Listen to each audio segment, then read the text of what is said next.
네, 안녕하세요. 저희는 이화여자대학교 과학교육과 이넥트 2조 장원정, 윤채은, 홍민경, 오현선입니다. 저는 오늘 발표를 맡은 장원정입니다. 이렇게 2부의 오프닝을 맡게 되어 정말 영광입니다. 저희가 선정한 사회 쟁점은 약의 오남용으로 발생하는 폐의약품 처리 문제입니다. 1단계인 쟁점 발견 단계에서 의논할 당시 저희 조는 폐기물 처리 및 환경 문제에 관심이 많았고 많은 아이디어 중 폐의약품을 주제로 선정하였습니다. 제약기술은 오랜 역사를 가지고 있고 의약품은 우리에게 필수적인 존재가 되었습니다. 하지만 쉽게 접하고 구입할 수 있는 만큼 오남용으로 인해 버려지는 폐의약품의 문제도 발생하고 있습니다. 가정에서는 상비약을 항상 구비하기 때문에 사용할 경우가 없다면 당연히 버려지게 되겠죠. 특히 지금 같은 코로나 시국에서는 더욱이 상비약을 많이 구매하고 얼마 전에는 타이레놀 대란이 발생하기도 했습니다. 그리고 다들 한 번씩은 처방받은 약을 다 먹지 못하거나 영양제를 제대로 챙겨 먹지 않아서 버리게 되는 경험을 해보셨을 겁니다.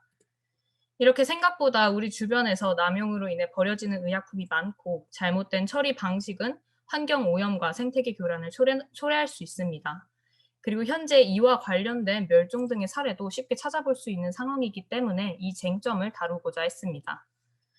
2단계인 쟁점 탐색 단계에서는 의약품이 제조되는 단계부터 판매를 거쳐서 폐의약품이 처리되는 과정을 따라서 이해관계도를 그리며 쟁점을 더 자세히 파악하고자 했습니다. 저희가 중점적으로 봤던 이해관계를 소개하도록 하겠습니다. 먼저 소비자와 환경 및 생태계입니다. 소비자는 오남용으로 인해 발생하는 폐의약품을 일반 쓰레기나 하수구 등에 버리며 환경 및 생태계에 문제를 줍니다. 이는 일방적인 관계가 아니라 결과적으로 환경 또한 인간에게 부정적인 영향을 주는 관계입니다. 그리고 올바르게 처리한 경우에도 소각으로 인한 환경 오염으로 결국 환경에 끼치는 부정적인 영향을 피할 수 없었습니다. 따라서 문제에 대한 완벽한 해결 방안이 아니라 환경에 주는 부정적인 영향을 최소화할 수 있는 방안을 찾는 것에 초점을 맞추게 되었습니다. 두 번째는 소비자와 약국입니다. 약국에서 처리 방법을 안내하지 않아서 이에 대해 잘 모르는 시민들이 많으며 일반 쓰레기인 포장재와 함께 폐의약품을 반환하는 등의 문제로 약국 또한 어려움을 겪고 있습니다. 따라서 수거하지 않으려는 약국이 증가하고 위의 문제는 더욱 심화되고 있습니다. 마지막으로 약국과 지자체입니다. 환경부의 지침에 따라 지자체에서는 폐의약품 수거 관리 및 처리를 담당하고 있지만 약국에서 폐의약품을 수거한 이후 과정에 따른 제도적, 경제적 지원이 부족한 상황입니다. 따라서 개인 사업자인 약국의 경우 폐의약품을 수거해도 결국 일반 쓰레기로 배출하기도 합니다. 이해관계도를 그려보니 수거 이후의 처리 문제에 대해 입체적으로 확인할 수 있었습니다. 따라서 저희 조는 폐의약품이 전문 업체에서 소각되지 않고 가정에서 하수구나 일반 쓰레기로 환경에 배출되는 것에는 반대하는 입장입니다. 하지만 폐의약품 처리 문제에 대해 제도적인 방침이 제대로 마련되어 있지 않은 지금 상황에서는 개인 소비자의 자체적인 폐의약품 처리를 완전히 반대할 수는 없었습니다. 3단계인 미래 상황 예측 단계에서는 퓨처스 휠을 통해 잘못된 방법의 폐의약품 처리 증가를 중심으로 바람직한 방향과 바람직하지 않은 방향의 미래를 그려보았습니다. 파란색에 해당하는 바람직한 방향은 심각한 상황을 인식한 시민들을 중심으로 인식 개선이 일어나고 제도적 방법이 강화되며 올바른 방식의 폐의약품 처리가 증가하는 미래입니다. 이를 위해서 현재 할 수 있는 노력은 시민들의 인식 개선 교육과 수거함의 접근성을 높여서 수거율 자체를 높이는 것입니다. 그리고 바람직한 폐의약품 처리 방법을 적극적으로 알리고 폐의약품이 주는 영향을 가시적으로 보여주어 시민들의 사회적 책임감을 함양하는 것입니다. 4단계인 쟁점 해결 단계 중 1단계 문제 구체화하기에서는 폐의약품 회수 사업의 시작점인 시민과 약사를 대상으로 자료조사를 하였습니다. 폐의약품 수거에 대한 시민들의 인식, 약사의 입장, 수거 및 처리 과정을 중심으로 자료조사한 결과 폐의약품 수거에 대한 시민들의 인식이 매우 낮다는 것과 처리 방법을 알고 있는 소수의 시민들도 실천하지 못하는 것이 가장 큰 문제점이었습니다. 따라서 쟁점 해결을 위한 최적의 문제로 잘못된 폐의약품 처리로 인한 사회적 문제를 줄이기 위해서 폐의약품 처리의 필요성과 방법을 알려서 시민들의 인식 변화를 일으킨다로 설정하였습니다. 2단계인 아이디어 내기 단계에서는 패들렛을 이용해 보이는 것처럼 브레인스토밍으로 다양한 아이디어를 냈습니다. 그리고 이 중에서 최종적으로 5개의 문제 해결 아이디어를 선정하였고 PRM 기법을 이용하여 실현 가능성, 실용성, 경제적 효율성, 참신성을 기준으로 평가하여 최고점을 받은 가정용 수거통 제작을 아이디어로 선정하였습니다. 3단계인 아이디어 실행하기 단계에서 선정된 아이디어는 기존에 제공하는 종이 약봉투 대신 폐의약품 처리 방법이 안내된 손잡이 지퍼백을 제공하는 방법입니다. 따라서 실행 방법으로 프로토타입 설계를 선택하였습니다. 아이디어를 자세하게 소개하기에 앞서 이해를 위해 선정하게 된 배경을 먼저 소개하려고 합니다. 첫 번째는 올해 적용되는 약사법 개정안에 따르면 약사는 직접 소비자에게 폐의약품 처리 방법을 지도해야 한다는 것입니다.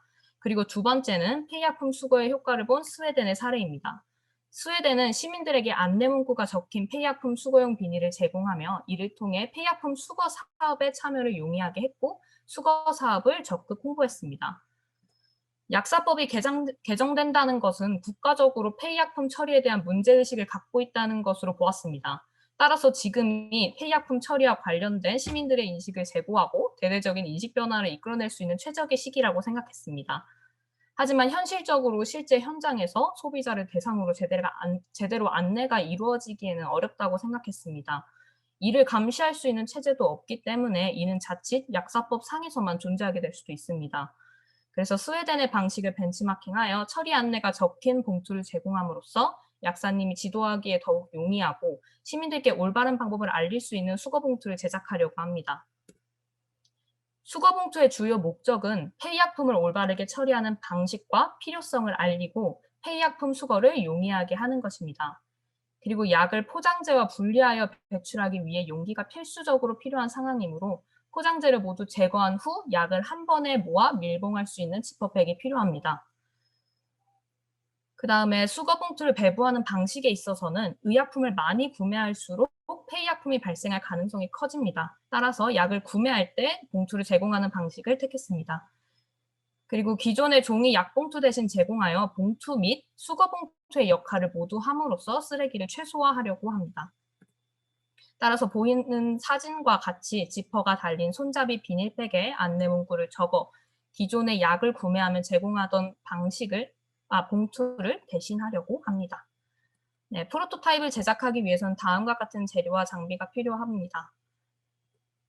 다음으로는 프로토타입 설계 과정입니다.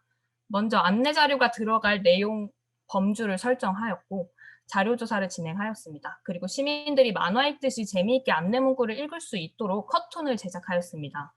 위의 자료와 컷톤을 바탕으로 안내 자료를 디자인하고 피드백과 수정 단계를 거친 후 수거 봉투 프로토타입을 제작하였습니다. 다음은 저희가 제작한 안내문입니다. 왼쪽은 수거 봉투에 부착할 안내문이며 오른쪽은 약국 및 SNS에 게시할 포스터 형식의 안내문입니다. 네, 그 다음에 이 안내문을 직접 프린트하여서 제작해본 프로토타입의 시안입니다. 마지막 5단계인 사회적 실천 단계에서는 크게 3개로 행동적 실천 활동을 나눌 수 있습니다. 각각 정책 제안, 수거봉투 제작 및 배부, 그리고 팜플렛 배부입니다. 첫 번째 활동은 개정된 약사법과 시너지 효과를 발휘할 수 있는 저희의 아이디어를 제안하는 것입니다. 국민신문고의 국민 제안을 통해 환경부를 대상으로 폐의약품 처리에 관한 시민들의 인식 제고 및 수거봉투 배부라는 제목으로 저희 아이디어를 제안하였고 현재 접수된 상태입니다. 두 번째 활동으로는 프로토타입을 쟁점 현장에 적용해보고자 수거봉투를 직접 제작하여서 시민들에게 배부하는 것입니다. 시민들께 배부하기 앞서 약사님과의 인터뷰를 통해 저희 아이디어를 공유해보았습니다.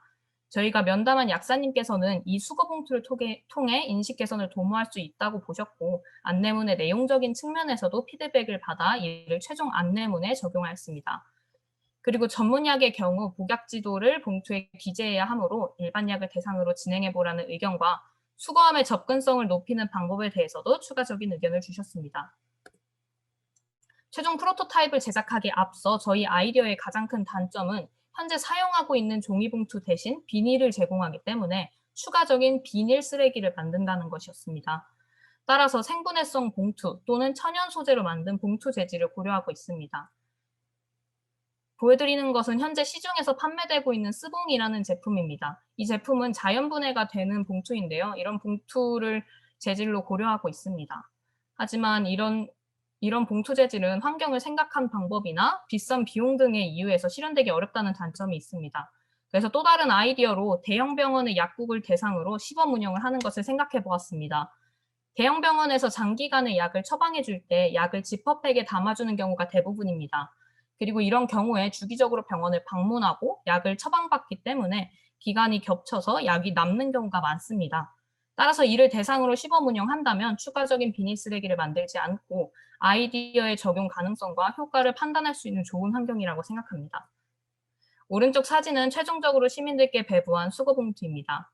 이 수거봉투를 오프라인으로 직접 배부하기도 했고 중간에 코로나로 인해 상황이 심각해져 온라인으로 아이디어를 공유하기도 했습니다. 그리고 약 30명의 시민들께서 인터뷰에 응해 주셨습니다. 폐의약품 처리 방법을 몰랐던 분들이 대부분이고 이번 기회에 제대로 알게 되었다는 반응을 보여주시기도 했습니다. 그리고 어떤 분은 당장 집에 가서 폐의약품을 모아 제대로 처리해 보겠다는 의지를 보여주시기도 했습니다. 방법을 알고 있던 분들도 더 자세하고 정확한 처리 방법을 쉽게 알 수 있었다고 응답해 주셨습니다. 마지막으로 프로토타입에 대한 개선점 및 관련된 인식 교육이 필요하다는 소감을 남겨주신 분들도 있습니다. 네, 마지막 행동적 실천 활동은 제작한 팜플렛을 배부하여 폐의약품 처리의 필요성과 올바른 방법을 공유한 것입니다. 앞서 제작한 안내문을 SNS에 게시하였고 시민들이 내용을 접할 수 있게 하였습니다. 그리고 위에 내용과 관련된 퀴즈를 제작하여 시민들이 관련 내용을 재미있게 익힐 수 있는 기회를 제공하였습니다. 이상으로 발표를 마치겠습니다. 폐의약품과 관련하여 생각해 볼 수 있는 유익한 시간 되셨길 바랍니다. 감사합니다.